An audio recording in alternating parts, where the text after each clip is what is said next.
Good afternoon and welcome to the Tameside Reporters Sports Show. Glossop North End fans, we've got a fascinating interview with your joint manager Paul Phillips coming up. We'll also be discussing some recent pre-season friendlies and previewing next season's National League North.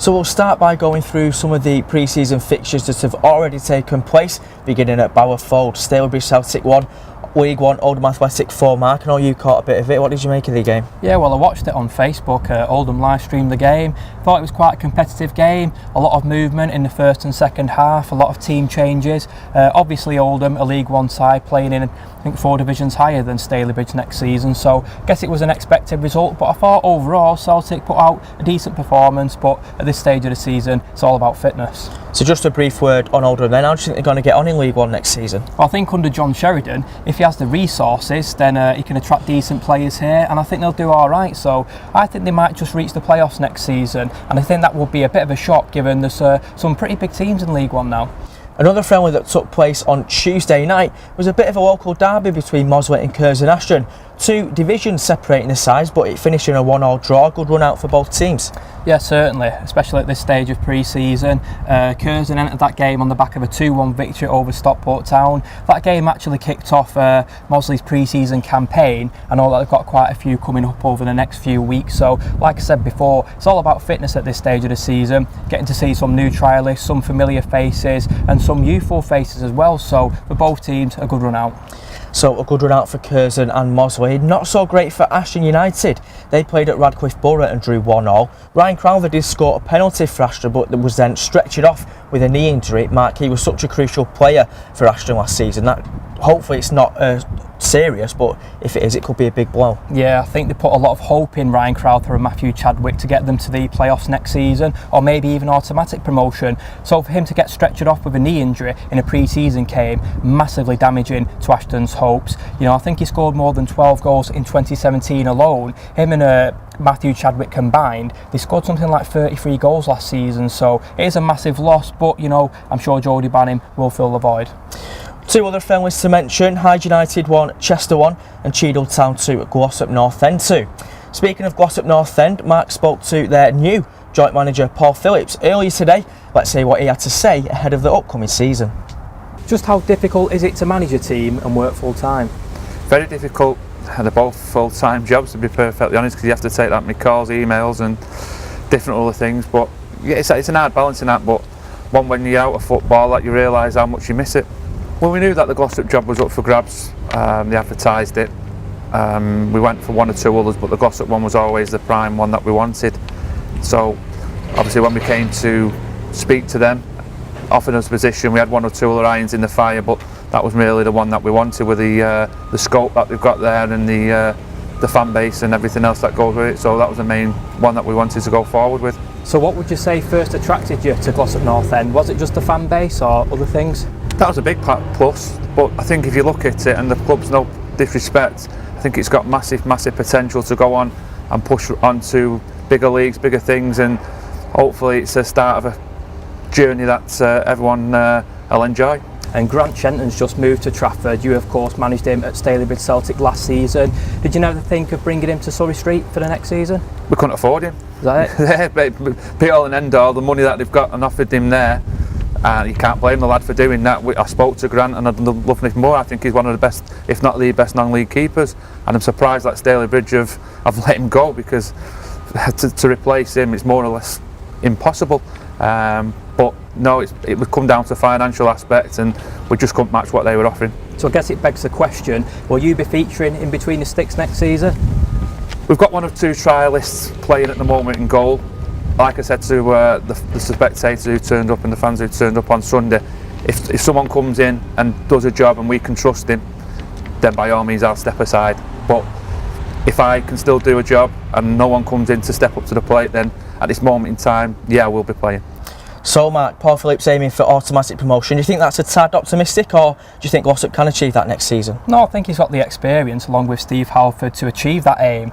I think he's got a lot of contacts in the game. He's obviously managed in the evo-stik Premier Division and of course in the National League North last season. So if he can bring some decent players through over these coming next few weeks, then I don't see why they can't achieve promotion. I know he'll have the full support of the Glossop faithful up at Surrey Street, and if he's backed by 300 or 400 throughout next season, then that'll obviously bring in more resources, more finances, so I don't see why not. Well, the next chance to see Glossop in action is on Saturday when they play at home to Chadderton. There's a host of friendlies this weekend, and on Tuesday all our teams are involved, so to see the full list of fixtures you can head to the TamesideReporter.com. We're going to focus on the National League North today, talking about, well, we talked about Curzon Ashton last weekend, Mark. What do you think their chances will be in the National League North next season? I think given the squad that John Flanagan's assembled, and let's face it, he assembled it pretty much earlier in the season than a lot of other teams. I think you look at that squad now, they've got every chance of reaching the playoffs. A lot of people will look at me and say, hang on, come on, this is a club that only brings in 200 or 300 every game. But I saw the football he played last season, fantastic football on a pitch just like this, an absolute carpet. So if they play like they did last season, then there's no reason why they can't push on. So we'll talk about some of the favourites for promotion and relegation as well, starting with the favourites for the title, Salford City. They've gone full time this season, Mark, backed by the class of 92. So is that the reason they're the favourites for the title? Yeah, it's got to be, hasn't it? You know, they might say we haven't got that much financial backing, but when you're backed by 4 or 5 millionaires, they've turned full time, they've just had a redeveloped stadium which is looking class, I must admit. When you consider all these factors, there's no reason why the bookies shouldn't put them as favourites, and they currently are favourites, you know, and I think they will get automatic promotion next season, especially now AFC Fylde are out of the division. One of those sort of players they can attract with the money is Anthony Dudley, striker that's joined from League One Bury. When they've got that sort of financial backing, like you said, that's the reason why they're favourites, because they can attract players like Anthony Dudley. Well, I think even if they didn't have the financial backing, if you're a player and you're coming from a football league club but you've got to start again in the non-league scene, Salford City is a massive club now. They might not have the biggest attendances, but they're backed by former Manchester United legends, and that in itself is an attractive proposition. So we'll talk about the two teams that came down from the National League last season, starting with York City. They're also going to remain full-time, so it's Salford City, York City and Harrogate Town, the three full-time teams in the National League North. Do you think York can bounce straight back up? Yeah, I think they've got to. I think under Gary Mills, a lot of experience, obviously returned to the club. I think it was last November from Wrexham, a bit of a legend up at Bootham Crescent, so I think if he has the resources, they're obviously full-time, which is an advantage on the other teams. I think they'll be challenging up there, and if they're not, I think it'll be a massive failure. Southport, another team that came down, they've reverted back to part-time status. Are they going to find it hard to get out of the division? I think they'll find it a lot harder than many supporters will imagine, to be honest with you. They were a well-established National League Premier side, but they've staved off relegation for a number of years now. Didn't happen last season. I think it's been a long time coming, so maybe they can hit the ground running next season, push back up for promotion, but on the face of it, they're not exactly a big club in this league anymore. There's some massive clubs in this league, and I don't think they're one of them.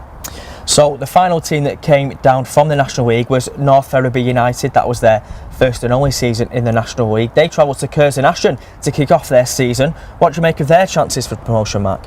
North Ferriby a few seasons ago were financially backed by someone or an associate of Hull City, and I think that's the reason why they won the FA Trophy against Wrexham, and then the following season claimed promotion to the National League Premier, which of course was their highest ever position in their history. Now, to come back down without that financial backing, I think they may find it quite difficult in this league, which, as we've just mentioned, has a lot of financial backing, but I think under Steve Hewsham they've got a good manager, so I don't see why they can't be challenging. So we'll look at the other end of the table now, and the two teams that came up last season, Spennymoor Town and Blythe Spartans. Mark, I know Spennymoor Town faced Stockport County in the opening weekend. How do you think they'll get on next season? Well, I think both clubs, Spennymoor and Blythe, will have to make home games or their home ground a fortress next season. All the teams that are travelling up there, it's a long journey to the North East, so if they can win their home games next season and just pick up a few victories and a few draws away from home, then they'll be thereabouts near the playoffs. However, it is a competitive league, so it may not pan out that way. Paul Phillips mentioned in his interview that it's good that Glossop won't have to travel too many great distances this season. For the teams in the National League North, like you said, there's a lot of long trips. Just how big a disadvantage is that when you've got to travel such long distances, sometimes midweek? Massively, because a lot of these teams are part-time, so if you're having to take half a day off work, you're losing half a day's wage basically, and then to go and travel all the way up there, and when you return home it's 1 or 2 in the morning, you've got to be up at 6 the following, well, in a few hours time. It's massively exhausting, and it puts into perspective when you see all these Premier League managers moaning about 3 or 4 fixtures over the Christmas period. I think it puts it into perspective. Which sure to be an interesting and competitive National League North next season. Let's hope Curzon can have a successful campaign. We'll be looking at the other divisions our teams are involved in the coming weeks, including the evo-stik Premier Division and the evo-stik First Division North. But that's all for this week. Don't forget, for a more in-depth roundup of all sport in Tameside, you can listen to the Sporting Spotlight tonight on Tameside Radio at 6 o'clock.